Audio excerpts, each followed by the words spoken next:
Welcome Spreadsheet Guardians. Today's mission is all about security.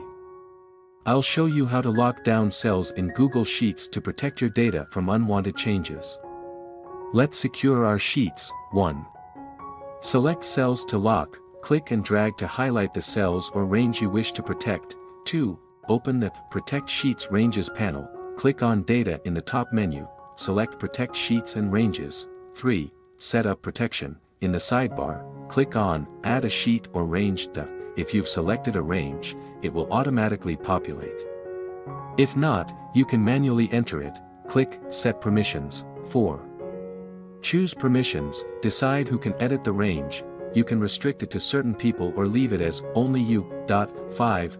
Finalize the lock, click Done to apply the protection, and that's how you lock cells in Google Sheets. If this tutorial helped you fortify your data, please like, share, and subscribe for more protective practices.